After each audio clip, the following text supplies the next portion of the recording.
Director General of CRD, Major General Prasad Samarasinghe, Chief Controller, CRD, Major General KRP Rowell, Member Officers of CRD and GISDA, distinguished invitees, ladies and gentlemen. It is an honor and a privilege to deliver the keynote at this landmark conference.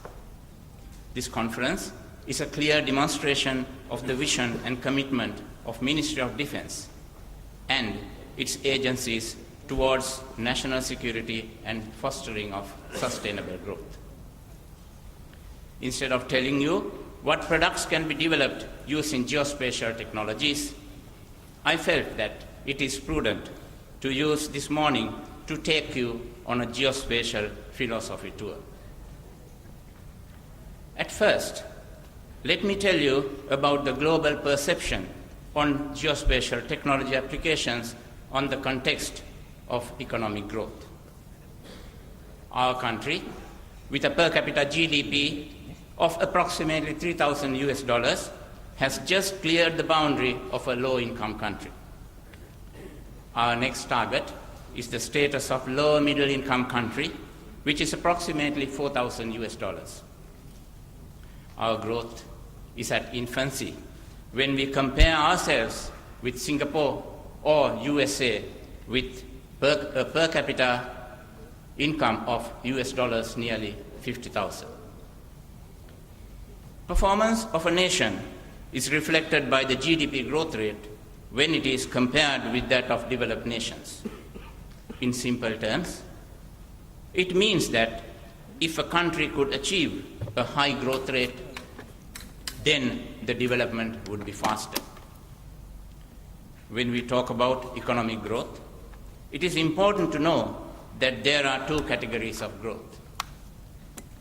One is called endogenous growth, and the other one is known as catch-up growth. In the world, developing economies similar to our country start the journey towards development by drawing on the technologies and organizational systems practiced and developed by the leading countries.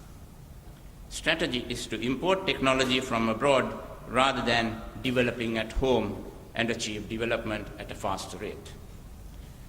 This growth, which is achieved by following the leading regions, leading nations, is called catch-up growth.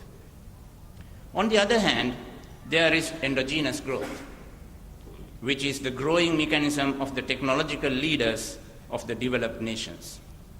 This category aims at innovations that cause a growth in the GDP. This is created by scaling up own research and development.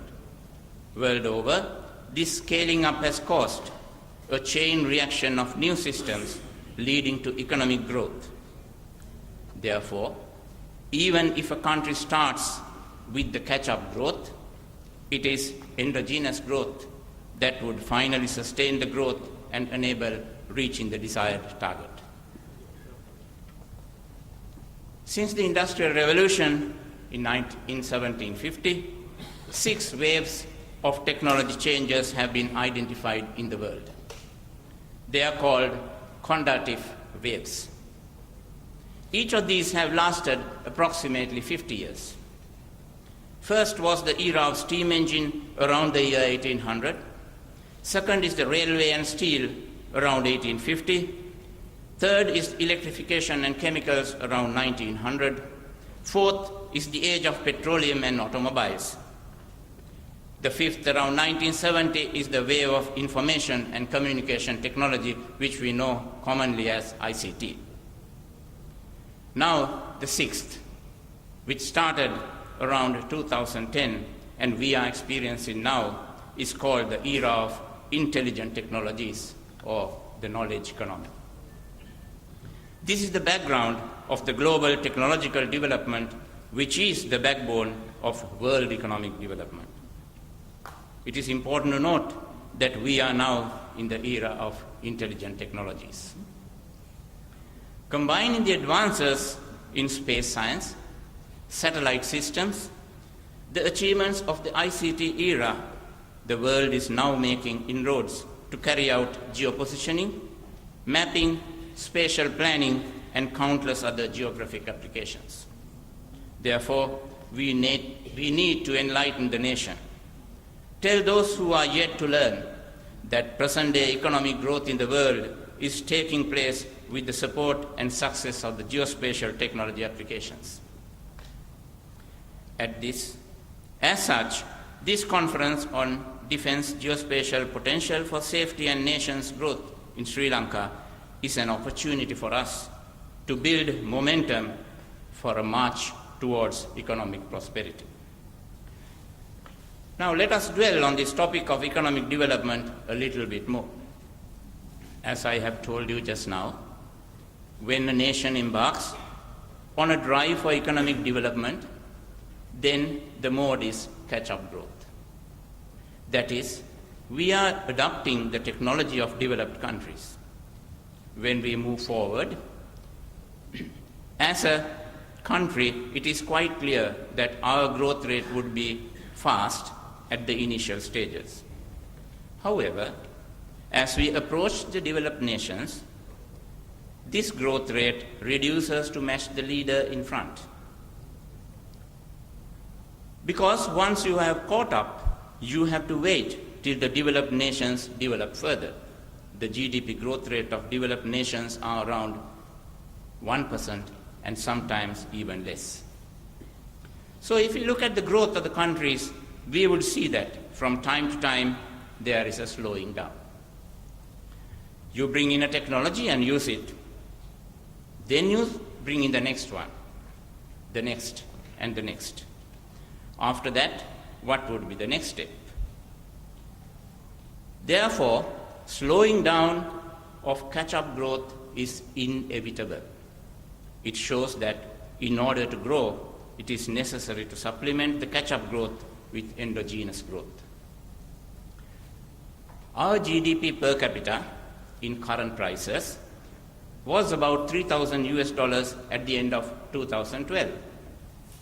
We grew at a rate of 8.2% in 2010, and at that time the GDP was around $2,400. The growth rate in 2012 shows a reduction of the rate to a level of around 7%. This reduction could be a signal for us to exert more efforts to enhance our capabilities through endogenous growth. In this backdrop of economic development and considering the wave of geospatial technology and the need for endogenous growth, it is timely that we look at the geospatial application contributions by Sri Lanka defense personnel. Therefore, my first message: world over, it has been accepted that geospatial technologies are the key to economic development in the present era. If we are to contribute to the national economy, then it is important for us in Sri Lanka not just appreciate, but consciously get into geospatial research and development. Having established that, let us now turn to the role of defense in safety and growth. I'm sure that most of you in this audience will agree with me when I say that the defense personnel required to continue keeping the nation safe, even though the 30-year-long terrorist war is over. This means that while ensuring that the war machinery is properly oiled and up to date in case of an emergency, it is also necessary to move closer to the public and win their confidence. If it is important to get close to the public, then as public servants, what is important is to serve and protect the public. For the public, protection is assuring safety. This would be a safe life from the enemies who pose a threat to their lives and property, and then a safe livelihood for families and their loved ones. If the defense geospatial potential can fulfill these two, then the nation's growth will be imminent. How can geospatial potential help in this? Geospatial technology enables to capture geographic data and then convert them to spatial information. In case of defense or protection, geospatial applications could capture spatial data pertaining to or relevant to public and then enable decision makers to ensure safety. What we do here is that we get information pertaining to the public, and then as experts, we make decisions for national security. This is conventional defense, or this is what conventional defense organizations do. The mandate of defense organizations is for the provision of national security. So while working within their mandate, if the defense personnel can provide the general public with useful information to enhance their livelihood, then the public will definitely appreciate and get close to the defense community. This is a key aspect simply because presently there is a vacuum.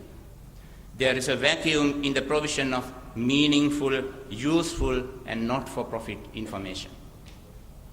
Geographic Information Systems, or GIS, had been there for ages. Web GIS has come to stay. Public are getting addicted to mobile GIS applications. Can geospatial applications be used offline? Can remote access and upload information for geospatial systems? What kind of data security have you embedded in systems? These are some of the areas of discussions in the present era.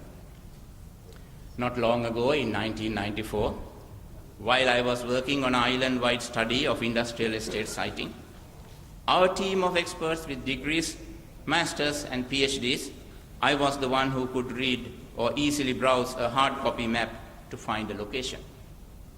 But look at today. In just 20 years, many of us cannot take a step without a map on their mobile phone or on their tablet. Map serving is in abundance now. Times are changing. Public want more to carry out their development works, optimal use of time, or rationally use their resources. For a competitive advantage, what the users need are information systems, interactive systems, and easily accessible systems. They need easy to query and display capabilities in map-based information systems. They require management information which can be customized to suit their needs. The users are screaming for streaming now. It is not only the maps that are required now. That era is vanishing or disappearing.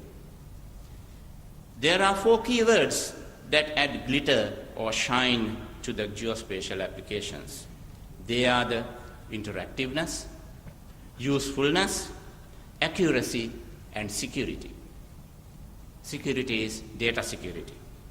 If some of us are still in that era of producing just maps without glitter, it is time for us to wake them up. There is a significant difference when you compare conventional defense to the activities in public life. In real life, it is the public who make decisions, whereas in defense or security, it is the experts who make decisions. In defense establishments, the work is regimented. In real life, what you see is mainly chaos. Getting into real-life applications requires the defense personnel to move away from their monosectoral activities and make adjustments to deliver in a multi-sector environment. Let us say that the defense can provide the dry zone farmers with a facility to find agri-markets. Let us say the defense geospatial platform enables the urban customer to reach a rural bio-farmer, buy the desired vegetables and rice, and then get the purchase delivered via the usual transport network. This is not a big deal. We know that now today's long-distance buses transport small packets from Batticaloa to Colombo, Badulla to Colombo and back. So the system in place or the capabilities there, the void is in the information and geographic visualization of such information. Worldwide, information systems are fighting to overcome the monopoly of middlemen. We know how our dry zone is kept poor by the middlemen. Geospatial applications can help the nation to go to the rescue of the poor in the dry zone of our country. Those of you who have been in Munaragala, Ampara, Mulativ, Mena or Putlam would know the plight of the farmers. They not only fight hard to sell their produce, they also struggle to manage their water due to poor infrastructure. Today's geospatial technology can bring to light such attention-needy infrastructure requirements that if defense personnel can become their spokesmen, when such people seek funding from the state institutions or otherwise, then who would not come close to the defense personnel? Defense personnel scattered around the country can provide valuable tourist information for web-based interactive maps in order to support both travelers and local economies. I can go on telling such examples, but let me concentrate on the core of or the essence of this conference. There are three things defense geospatial potential can do very easily. One, you can support to save the nation from the enemy by providing geographic information to the experts. You can provide public information back to the public for livelihood enhancement. And you can collect public information to liaise with the responsible agencies to become the spokesperson of the poor and solve their grievances. Now it's time to talk about the development of geospatial applications, which we have potential to contribute. When I talk about geospatial applications, I'm not referring to just maps. I'm referring to map-based information systems that are capable of generating alternate solutions or alternative scenarios for decision making. Let us say that I am being presented with a geospatial application. Then there are two important things which would make me interested in that application. The first thing I would look for is the capability to produce geographic information I desire. And then I would compare the speed at which those information are delivered to me. When I compare the result with the conventional system I am used to. Next, I would immediately question the reliability of that information. I would ask about the persons who carried out the development, their credentials, the approach, how the algorithms were developed, how the information models were calibrated and verified. Then I would allocate some time to go into the base data set, play with it, zoom in and out, rotate, compare, and explore the representativeness of those presented in front of me. I would look at the algorithms used. I would compare the result from the geospatial system with my prior knowledge. If I do not have time to do all this, then I will ask for an independent second opinion. That is called verification of the application prior to using it in real life.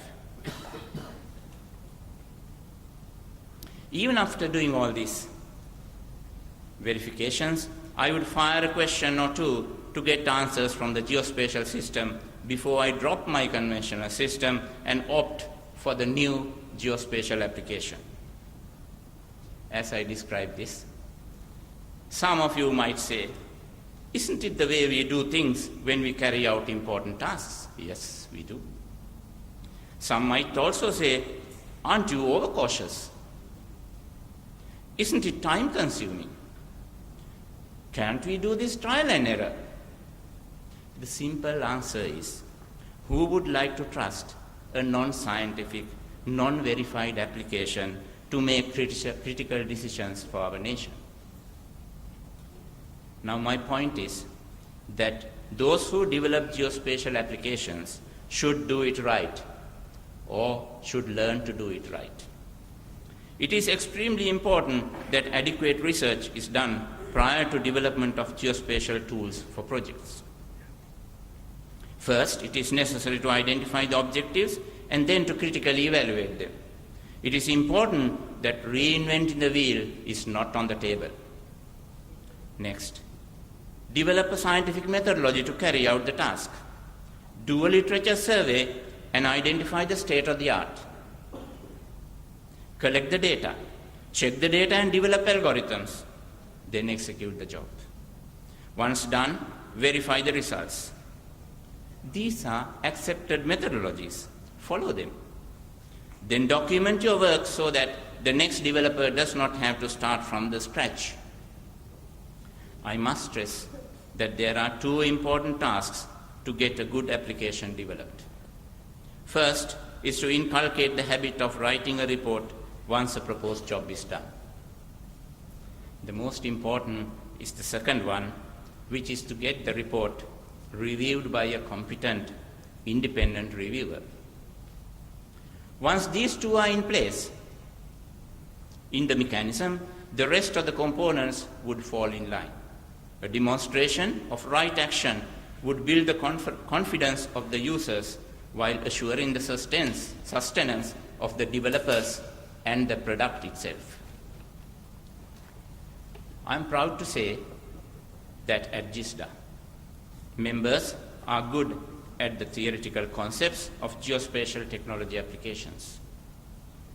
They are well trained in real-life application development. GISDA members have written scientific reports on their work. Now, those who got involved have peer-reviewed journal publications on geospatial applications to their credit.